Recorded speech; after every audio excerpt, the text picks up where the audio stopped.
Yeah! Thanks. Well, thank you for the intro, Eli. I'm really excited to be here, everyone. So as Eli mentioned a little bit, my background is in communications and nonprofit fundraising. And earlier in the year, I actually started my own shop with the goal of helping passionate nonprofit folks learn how to articulate their work and their impact in a way that translates into fundraising. And so I feel like that kind of fits in pretty well with what we're going to talk about tonight, which was content marketing.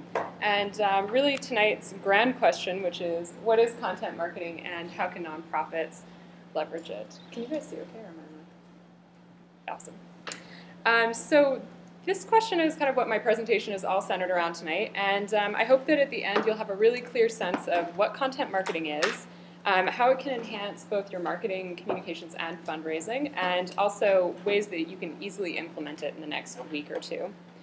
And as I was preparing for this week's talk, I was kind of thinking about examples of content marketing that I've seen other nonprofits do, which was surprisingly more difficult to find than I thought. And I have a few, and we'll get into those later on, but first I kind of just want to talk about marketing in general. So how many of you guys are familiar with marketing, what the concept is, and kind of what it involves? Awesome. So marketing is basically that process by which you make people aware of what you're doing. In business, it's to get people to buy your product or to use your services. Nonprofits marketing can be, defined in so many different ways, and we'll talk about that a bit more. So I'm sure many of you will recognize a lot of the logos that are up here. Perhaps you've seen them on TV or on billboards, any number of advertisement and marketing. And I was thinking about all of them last week, and from a very basic perspective, thinking about these organizations, they all serve people with cancer research, in that kind of vein of work, and they appear to kind of have a lot of overlap, right? Like there's certainly many more like them too that I haven't listed up here. So my question for you all, which I'd love for some of you to answer, is, what really distinguishes these organizations when we think about it? Does anyone have any thoughts? Michael? Bills with the Canadian Cancer Society. Yeah, visuals. They're a big fundraiser. Yeah. Anyone else? Some are really like particular cancer specific, like an ovarian or breast cancer. Yes. Whereas some are more big blanket organization. Exactly, yes. So I'd love to talk for a second, actually. Eli pointed out something really good, the big blanket organizations. So BC Cancer Agency, BC Cancer Foundation, Canadian Cancer Society. I'll be honest, when I was thinking about it, I couldn't really tell you the difference between each of them other than they are provincial versus national organizations. And I think that this kind of represents the problem that a lot of nonprofits have in the sector, is that, there's millions of nonprofits that are registered out there, and a lot of people are doing the same things, very similar things anyways. And it's kind of, when you think about a donor or a community member, it can seem very overwhelming and overcrowded in our sector that there are so many people doing similar things.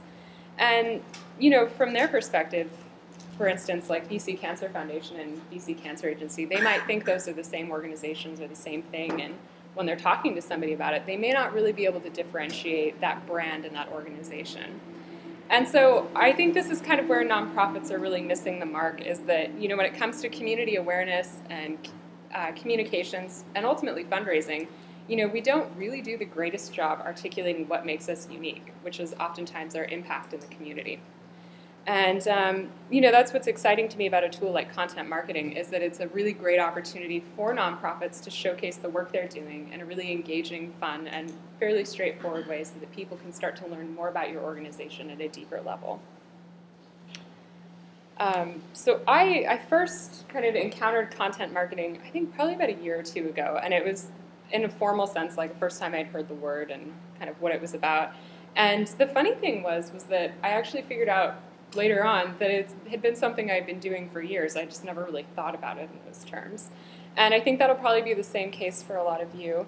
A very formal definition of content marketing, it's the process of owning as opposed to renting media, and it's a marketing process by which you attract and retain customers by consistently creating and curating content in order to enhance or change a consumer behavior. So that definition is extremely dry and very long, and I'm not sure it means much to most of us in the nonprofit world. So I thought I would kind of break it down a little bit more, and then we'd work on our own definition of content marketing and kind of go from there. So this idea of owning media is really key in content marketing. It's, you know, that original content that you create for whatever channels you might be using. This could be video, it could be blog posts, it could be photographs, white papers, reports. Pretty much anything that you create in-house or that you have an agency create for you is considered your own media. And the important thing about it is that since it's an original piece that you've created, you're kind of setting yourself up as a thought leader or an expert on the subject. So for instance, with Canadian Cancer Society, for instance, they might publish a series of videos about cancer awareness and education, and they'd be seen as somebody who you could go to for information about that. The marketing process to attract and retain customers by consistently creating and curating content. So this, you know, marketing is, as I mentioned earlier, kind of has that end goal in business anyways of promoting and selling products. So that obviously doesn't make a whole lot of sense for most of us in nonprofits since we aren't really selling things to make a profit. And for us, I think the tricky thing is that customers can be defined in so many different ways. We think about our audiences, the different demographics and stakeholders that we have. So those could be anyone from donors to our clients, volunteers, board members, staff members, like the list could go on and on. You have all these different people, and you market and talk to those people all so differently. And I think that that's sometimes what makes our marketing processes a little bit more challenging. And finally, kind of in order to change or enhance a consumer behavior. So again, it's that concept of once you've defined who your audience is, defining an action that you want them to take as a result of the marketing that you're doing through the content. And so once you kind of have defined that action, and we'll talk about this later on, you can then structure your content marketing around that as to kind of push people in the direction that you want them to go. So what does this all really mean for nonprofits? So I was thinking about it some more, and I'm like, in general, I think it's pretty easy to say it's still the process of creating content, but instead you're doing so in order to attract or retain kind of whichever audience you're looking at. So I've listed out a couple of different ones. By creating and sharing content in order to influence their behavior. And that behavior will definitely vary based on who your audience is. And you know, technically speaking, I think nonprofits have been doing content marketing for years, and many of us have been doing it fairly well. We create press releases, we write direct mail, we publish newsletters. These are all examples of content marketing. But I think that sometimes when you put a very large formal term to it, it can seem a little bit more inaccessible than it really is. So I'm hoping to kind of break up my presentation a little bit. I would love for you guys to kind of work in pairs for maybe 5 minutes or so. And think about your organizations, whether or not you're in communications or marketing, and just think about the ways in which you might be able to use content marketing and the benefits that it would have. So go ahead and pair with somebody nearby and chat amongst yourselves, and we'll come back.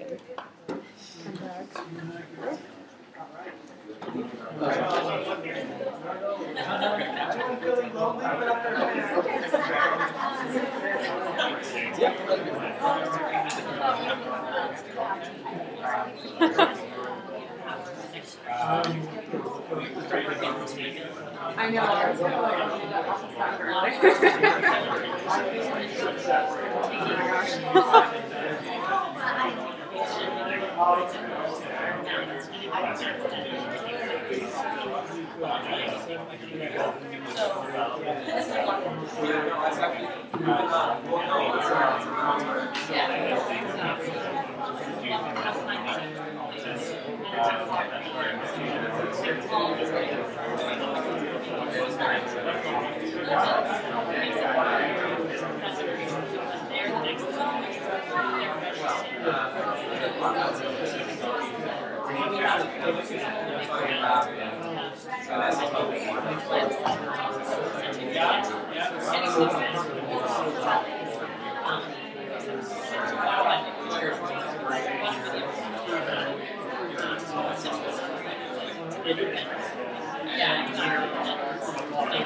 Okay, so I think we're going to go ahead and regroup here.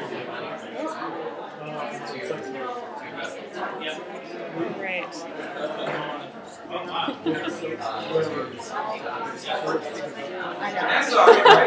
I think I am, Chad. So, all right. So it sounds like you guys have had some really awesome conversations, which we will continue because we're going to do more of these activities later on.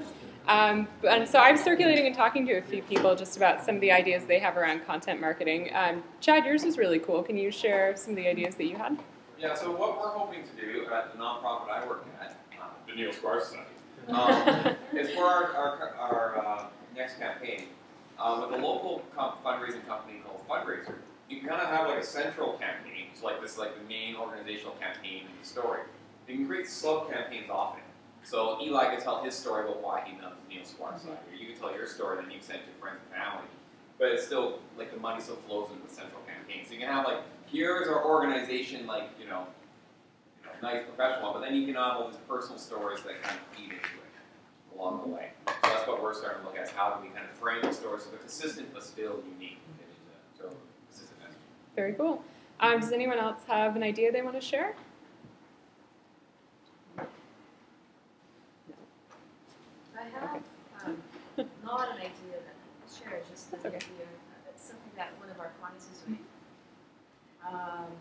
We're working with the John Howard Society of Alberta, and I'm not sure if you guys are familiar with the work that they do, but they work with, their goal is to keep kids out of trouble, mainly those who are in high school, and what they do is they work with teachers and give teachers materials through PDFs on their website, and then those teachers essentially distribute that material to their students. And there's a lot that can be done based on what they already have on the website, but what they have so far is actually quite good. They have PDFs on what happens if a student gets in trouble with the law, what they should expect, and how does probation work, for example, and what about jail time. And this is all fresh content that they have produced themselves. Nice. Very cool. Well, one of the oh, Eli? No, no. That was it. You sure? You raised your hand. You want to go? All right, all right. So when I was in Suzukiville, one of the things we did with the Queen of Green is we had these recipes of like, here's how to make like a less toxic like facial cream, or here's how to make less toxic like window cleaners and household goods, and we put together these nice PDF packages, but no one could access them until they had signed up with their email address. So we had used this content as an acquisition driver. Yes. Yeah. Very good idea. Yeah, what I love so far about talking to everybody and hearing some of the ideas that you all talked about is that content marketing takes so many different shapes and forms. Like, it's just this ever-evolving thing that you can apply to so many different mediums and aspects in your work. From collecting email addresses and growing your email list, to fundraising and to sharing educational information with people. Like, it's just such a robust way to engage your communities, which I think is really great.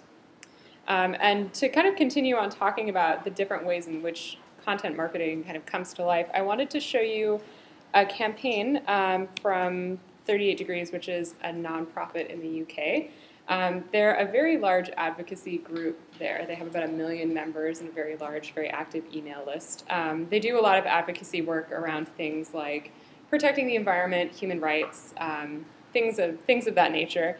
And what I think is really kind of interesting about them as an organization is that whenever they decide to do campaigning and advocacy work in the UK, they go to their members and say, hey, like, we're thinking about doing a campaign. What should we do the campaign on? And what actions would you like us to take as an organization? So they really kind of capture their constituency voice, which is pretty cool. So this particular e-campaign that they did, which is... Okay. which was called Save Our NHS, which is the National Healthcare Scheme in Britain, was back in 2012 that they did this. It was to try to incorporate some of their concerns about the healthcare system into the regional elections in the UK. And what was kind of interesting about it was that they didn't actually have any money to run a big campaign like you would usually see at at elections time, like the big fancy advertisements on TV, things like that. So they realized that they were low budget, so they went to their designers in-house and they created a couple different samples of things they might do in order to build awareness in the community about the healthcare issues. And then what they did was they put these 3 designs in an email, and they emailed their list and said, hey, we're interested in doing advocacy work for this. These are some designs we're thinking about. What do you think of them? And if you like one, why don't you vote for it and then help us raise the money to produce the campaign. So it was incredibly successful. They did this via email, and they raised about £60,000 in under 6 hours, which I think is pretty outstanding. And the end result was a billboard that they had displayed in central London. But from a content marketing and fundraising perspective, it was very successful. But what I'd like to highlight about it was that they engaged their email list and their community in a couple really interesting content-based ways. So one was kind of giving them this inside look at what was going on in the organization in the initial email to say, these are things we're creating and working on. What do you think about them? And they showed this content before it was ever really publicized in the way that they would usually do it. And so involving them in a deeper way is a really great way to kind of further grow the engagement with your donors, and inviting them to be a part of that was a really great move on their part.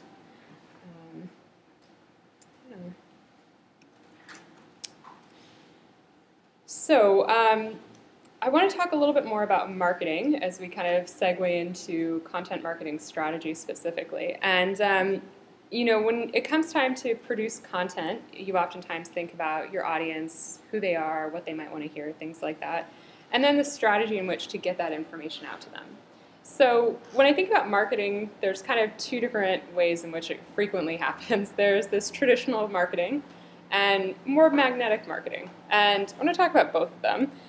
So traditional marketing is kind of this principle where you loosely define an audience, sort of, and then you hunt them down everywhere and anywhere, online or offline, wherever. You just kind of use this guerrilla tactic to get in front of them.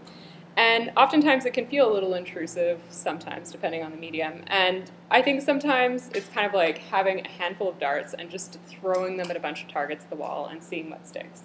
You're bound to get something right in that scheme, but sometimes it's not always the most effective. And I actually came across an example of what I thought this looked like, which is a UBC farm newsletter from earlier in the summer. I love the farm, so I'm not picking on them for any reason in particular. But the quick jump menu on the side, which I think you can see very well, is a list of everything that was in this newsletter. So there's information on the farm market, information on how to volunteer, information on upcoming workshops, information on an event that they're having, all sorts of things crammed into this one very long newsletter.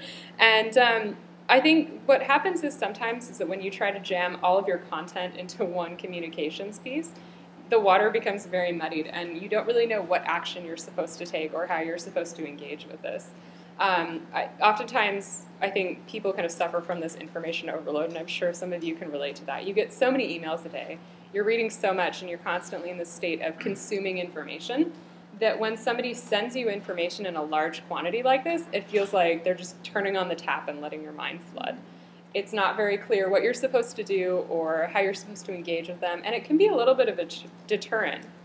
But the benefit for us is that knowing that that's how a lot of people react to receiving large quantities of information is that we can then structure our information in a very small, digestible way to make it a little bit easier for people. And that's where this concept of magnetic marketing kind of comes in, which is much more having a dart and throwing it at a very specific target and being a great marksman in the process. It's definitely this idea of creating content that's very clearly for one audience, and in the process of marketing it, that audience is very clearly outlined, so it's very evident who that content is made for, so that they can come watch it and they'll identify with it. And I want to show you an example of what that looks like, which is a video. Hopefully the sound will work on. Let's see if we are smarter than we think. Okay. Yeah. Just a little bit closer. No worries. So, let's see what happens. Okay. This was a video. This is a video produced by Union Gospel Mission earlier this year called Why Do I Volunteer at UGM?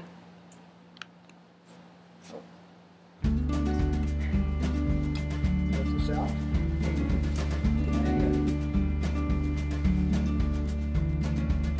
My name is Wilma Bingley. I've been volunteering for about 5 years. I volunteer in the kitchen area. I started volunteering at UGM because I was retired and I decided that I wanted to pay back. When I see the people come in and go through the program and come out the other side, it feels really good. It's just such a good feeling inside that you're doing something for the community. If someone is interested in volunteering, I think you should try it because you'll enjoy it as much as I do and get a whole lot of satisfaction doing it.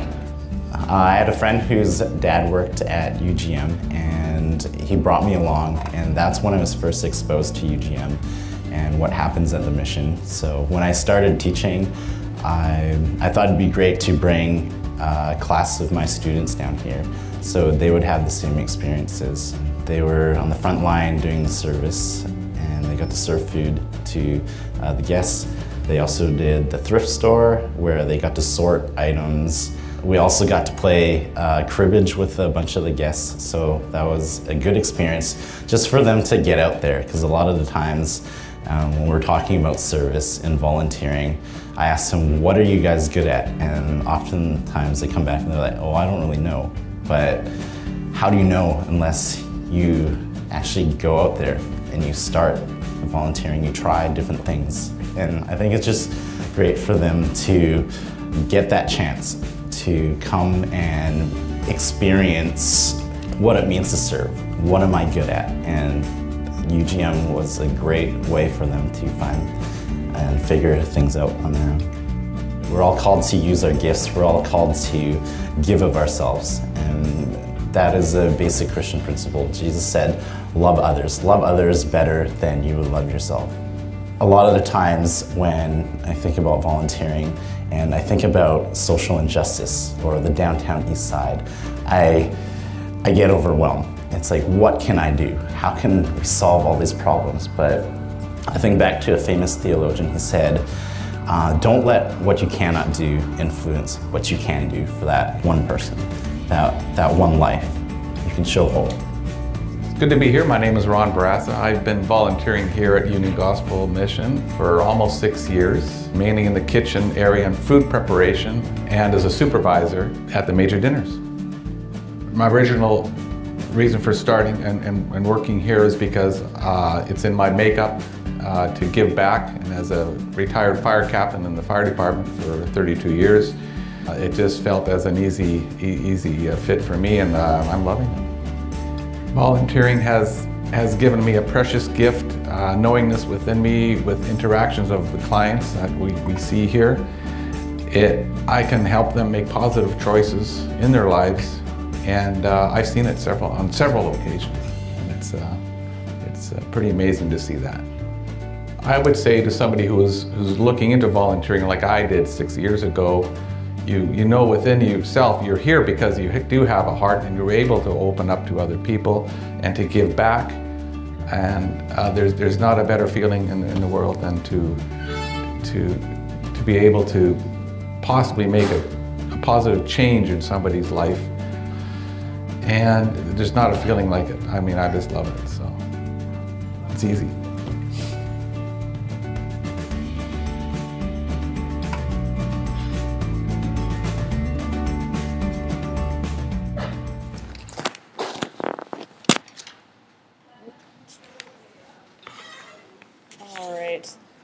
So pretty interesting video. So who was the target audience for that video? Potential volunteers. Yes, yeah, potential volunteers. I'd also say current volunteers to a certain extent. And thinking about the example that we looked at with the farm, the UBC Farm newsletter, which had a link to volunteer and an article about volunteering in the newsletter, how much more powerful is this if you received a video specifically about volunteering in an email versus having it kind of lost in the stream of everything else? Would that be more impactful to you guys if you received something a little bit more targeted like that? Yeah, definitely. Right. So we're going to go back to our pairs again for a few minutes. I'm hoping a lot of you guys aren't from the same organization because this will be more fun if you're not. So work together in your groups and talk to each other about the organizations that you work for. And think about what kind of marketing you're doing, whether it's kind of magnetic or traditional, if it's very clear who you're always talking to or if it's a little bit more muddied. And really kind of work together to get feedback from other people, an outside perspective as to whether or not it's effective and what their impressions are of your marketing. So we will regroup in 5 minutes. Oh. Okay.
Okay, so I think we're going to go ahead and regroup again. Just a few minutes. Okay. All right. So it sounds like you guys had some pretty great conversations around marketing and what different organizations are doing in the communities. How many of you were pretty surprised by the other person's impressions of your organization and your marketing? Did it come as a surprise? Was it something you kind of anticipated? Anyone have any thoughts on that? She was fantastic. Yeah? Dorothy, do you work at a nonprofit? I have worked at a lot of nonprofits. Yeah. I'm currently doing freelance Mm-hmm. communications, but Did you guys talk about an organization in particular? Or? Yeah, we we work talked at the about John Howard. our client, the John Howard Society. Okay. And what did you suggest about their marketing and what kind of work they do? Well, we were brainstorming around. They've been currently working through educators, and I was like, why don't you just market directly to the kids instead of going through the educators? So we're kind of brainstorming ways of how they can actually, and not have that kind of don't get involved with gangs. It's really bad, which I'm sure just goes woo. Mm-hmm. So we're thinking like video games or, you know. And what's interesting is that we've been working with them now for over 6 months, and the conversation has always been around getting educators to speak with the kids Mm-hmm. rather than going directly to kids. And I was telling Dorothy that everything from their website to their PDFs has been geared towards the educators and not necessarily towards the final target market. Interesting. But it's a question that has to be asked to them as to why it's being done that way. Mm-hmm. I'm sure that there's a reason why it just doesn't make any sense. Yeah, I think it's like many things, right? If you don't stop and think about it and reflect on it, what you're doing, you just kind of end up in these They're like, same we need patterns. to get to kids. Who has access to kids? Teachers have access to kids. Right. We will get to teachers. Yeah. Yeah. So Gareth and Michael and I were actually talking about how in like the sense of creating awareness around nonprofit issues, sometimes you fall into this trap of, we need to make everybody aware of our issue. And then you end up marketing to everyone, and then in the process you end up talking to nobody, as Garrett said, which I think was really quite clever. And very true, because even if you are trying to create awareness around a specific issue, it's likely that there is a certain type of person, a certain demographic that's interested in your issue. And by marketing specifically to that person, it's going to be far more effective than just creating these big blanket communications to try to talk to everybody and get everyone interested. It's kind of, I think the harsh reality of marketing is that not everybody will care about your cause, but there are a group of people out there who will very deeply care about it. You just have to find them. All right. So we've talked about so much tonight so far, and I think we're getting close to 7, so I'm going to go through the last home stretch of this presentation, which is how do we implement all of this? So we've talked about concepts in marketing. We looked at a couple of examples, and you know, if we wanted to implement content marketing this week, how do we get started on this? So I'm going to walk you guys through a step-by-step process that I've used in the past. Feel free to kind of jot down notes, but I know the slide will be available afterwards, and I'm sure we will also be talking about these tomorrow morning as well at the coffee meetup. So. As just mentioned, the first step in content marketing is really defining a goal for what you're doing and an audience. So when defining a goal, you know, you really have to ask yourself, what is it that you ultimately want to achieve? So like you were saying with John Howard Society is reaching kids. That's kind of your end goal and the messages within that. Going back to kind of the campaign we looked at from 38 Degrees, which is the Save Our NHS email campaign, what do you guys think their goal was in that? What was kind of the end goal? There's a dual, I mean, there's the campaign, but it's that huge part of like making the people that are their donors and supporters feel part of the organization. I think it's huge. Yeah, exactly. Yeah, and sometimes, sometimes you might have one primary goal and several kind of tertiary ones underneath that that complement the main one. And then in looking at an audience too, you know, who is the audience that you want to respond to this or that is most likely to respond to this? And as I just mentioned, kind of developing a marketing profile around that person. So in the case of 38 Degrees, we'll use them again. You know, who do you think is most likely to be involved in their work? Just off the top of your head, who would be interested in advocacy work in the community if you have to define those people? Healthcare professionals. Yes, great. Anybody else have any thoughts? Like, what kind of careers do they have? What do you think they do in their spare time? I'm guessing they're professional. A big slice of the demographic. Yep. I would also say probably people who are more politically liberal would be interested in them. So it's this process, I think, in defining an audience, which isn't often done at nonprofits, but is a really fun exercise, is to kind of go through and create a marketing profile for that person and that demographic to, yes, Chad?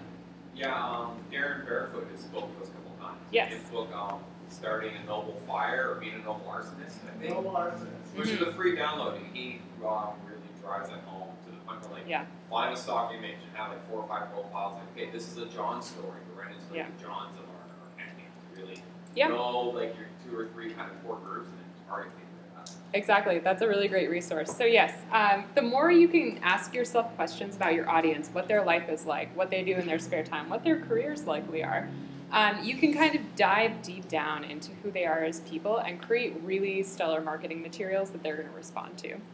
And there's lots of ways to do that, and I will talk about that momentarily.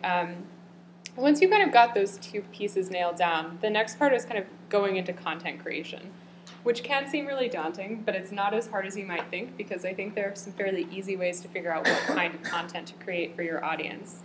And one thing I want to talk about, too, is kind of the great content divide with nonprofits. I think that sometimes it's very easy to create your message, create your marketing message, think about your fundraising campaigns, and create all this great content that you think people want to hear. But in reality, your donors or your audience, your volunteers want to hear something very different about your organization. So there becomes this great kind of rift between what people are interested in versus what you want to tell them. And it's an important distinction in terms of creating content that people are going to engage with, to think about. And I kind of like to think about it in terms of broccoli versus cheese content. So if you were at a dinner party and you were sitting at a very long table and there's a plate of broccoli in front of you and a cheese plate to the side, what are you going to naturally gravitate towards first? Well, I'm going to likely go for the smoked Gouda that's sitting next to me because it's more delicious and it's probably more appealing than vegetables. But I know that at the end of the dinner, I'm probably going to want to eat the broccoli. It's kind of like that with creating content.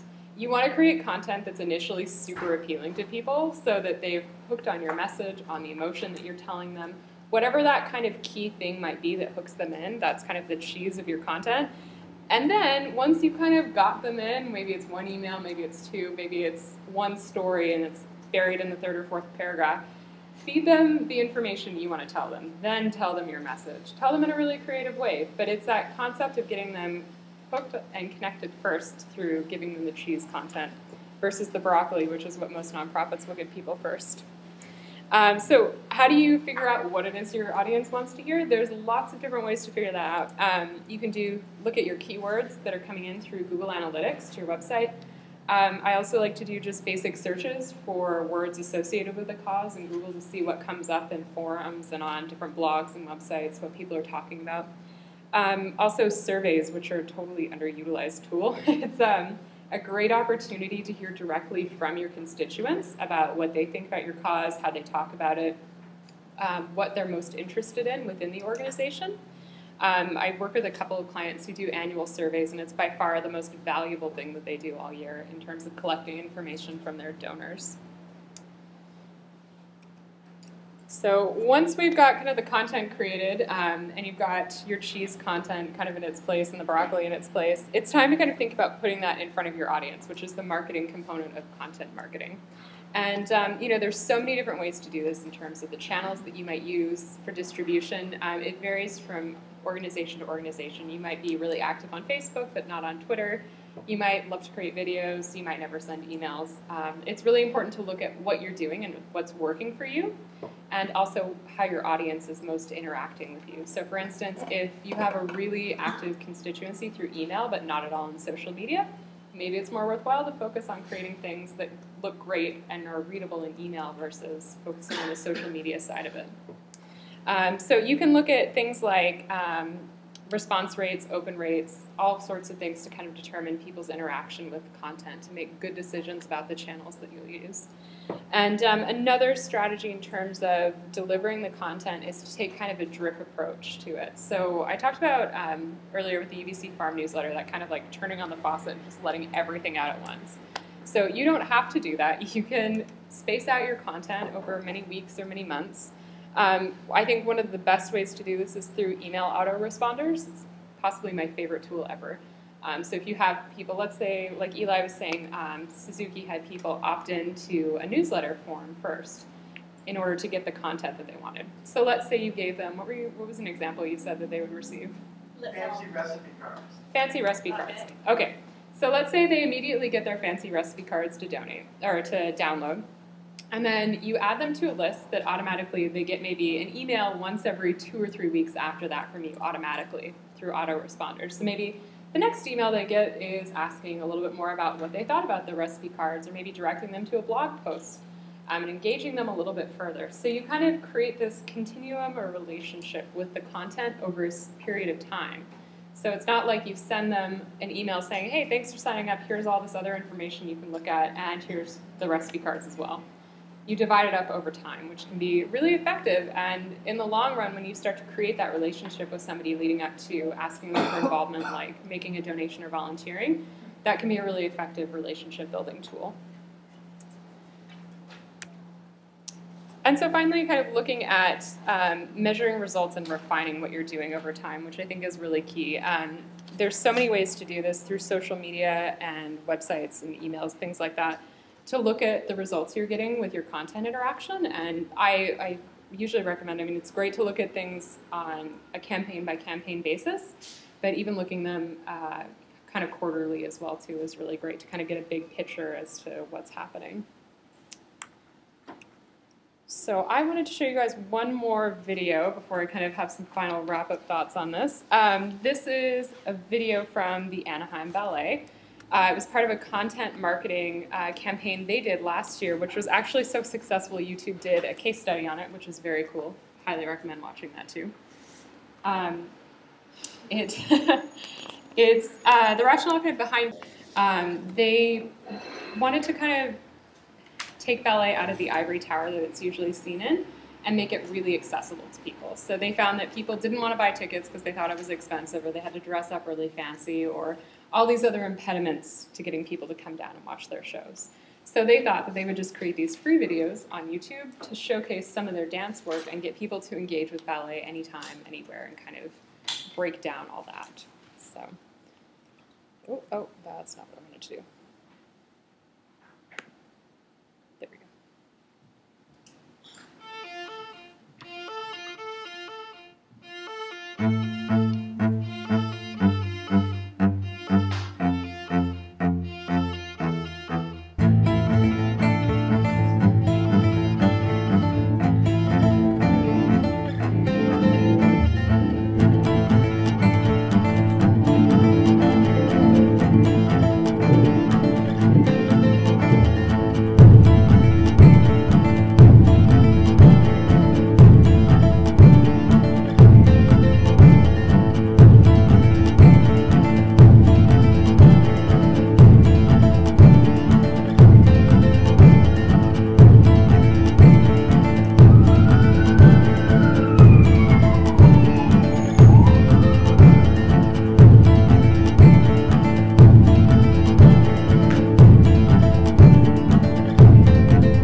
I like to share that example just because I think, as we've talked about, content marketing takes so many different shapes and forms when we present it to people. So we've looked a lot at stories, at text, but it can be moving pictures, it could be just pictures, anything in general.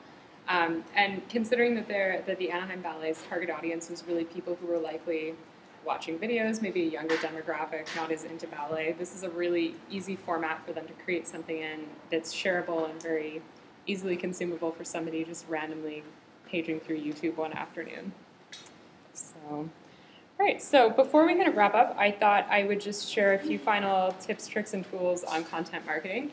As I mentioned earlier, email marketing and autoresponder is one of the greatest things ever, so I definitely think they're worthwhile for nonprofits to use. MailChimp is a great service, as is Aweber. I know a lot of you also might be using Blackbaud products, so you might be using Net Community, or is it Sphere?